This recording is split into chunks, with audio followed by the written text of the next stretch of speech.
but she sat on it and leaned forward. Her father extended a pamphlet. Jemma sighed. "I'd rather not talk about school for another 2 weeks." She leaned back. The pamphlet read, Solomon's Cross High. That was the institution her father wanted her to begin attending in 2 weeks when the fall semester started. "I wanted to be homeschooled for the rest of high school. You know that." The thought of starting over had been a relief to Jemma at first, but the whole making new friends at a new school thing wasn't at the top of her list of desirable new experiences. "My whole life was in Hendricks," she complained, as if she'd had a former life in the suburb outside of Indianapolis to lament.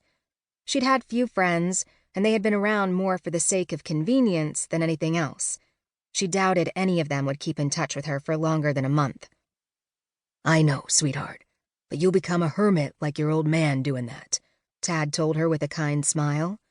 He squeezed her shoulder. Jemma shrugged. "I can make friends. I just don't want to make them at school." Tad chuckled and shook his head. "Try it, Jem. For me, just try." Jem couldn't help but grin and give in. Her father used the same words she had used when trying to convince him to move out of Hendricks. "Try it, Dad. For me, just try." She had said those words day after day until at last he had agreed to move. "Where to, Jem?" he had asked her. "Anywhere you want. Anywhere you think will make you better," she had replied. Tad Nox had chosen to move them to Kalhoun County, Tennessee, to a small one-bedroom house with a loft nestled in the Appalachian Mountains. It wouldn't be so bad, Jemma thought. Anywhere was better than the small suburban town where running into her mom was a possibility at any given time. Here, she could go to a grocery store or the movie theater without having to worry about seeing the one person who stirred up a confounding amount of resentment and anger within her. The image of Delilah Knox's face flashed across her mind. She pushed the thought of her mother aside for the time being. She had more important things to face. "What are we having for dinner, Tad?" She stood and began rifling through the boxes piled in the kitchen. For the past several weeks, the two of them had lived on takeout, delivered pizza, untoasted Pop-Tarts, and cereal without milk. Jemma was ready for a home-cooked meal. It didn't seem like that would be possible tonight. None of the dishes had been unpacked. The boxes containing them weren't even in the kitchen. "You've got your annoyed with Dad's packing skills face on again," Tad remarked with a chuckle. Jemma gestured at a box while trying to smile. "I don't understand why the oven mitts are in the same box as your tools and your socks and the TV remotes. Where is the TV?"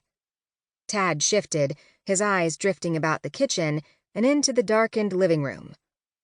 "I've been wondering the same thing. I have a game I want to watch." Jemma glowered, which made Tad laugh more.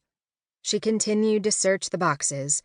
Now that the task was begun, she didn't see an end in sight. The thought of food was driven clean out of her mind. She wanted to sleep on a bed tonight, with sheets and pillowcases, damn it. What she did not find in the next box, however, was sheets or pillowcases. She frowned. "What's all this shit?" "Jem," her father started. Before he could rebuke her language, Jemma added, "Really, Dad? Why?" She pulled out a pile of faded papers, pictures, and small miscellaneous items. There was a plethora of things. Printed photographs, handwritten letters, ticket stubs, and more. There was even a perfume sample of the scent her mother always wore. Jemma's suspicions about the items were confirmed when she found the last of the collection. A ring box. She doubted it was empty. The glittering diamond wedding ring had long since left her mother's finger and been returned to the box. Her father was still holding on to things from his failed marriage, and that was the last thing he needed to be doing. Jemma gave him a reproachful look. Tad stood up, looking sheepish. He scratched his head and plunged his hands deep into his pockets. He opened his mouth to give some excuse, but Jemma didn't let him.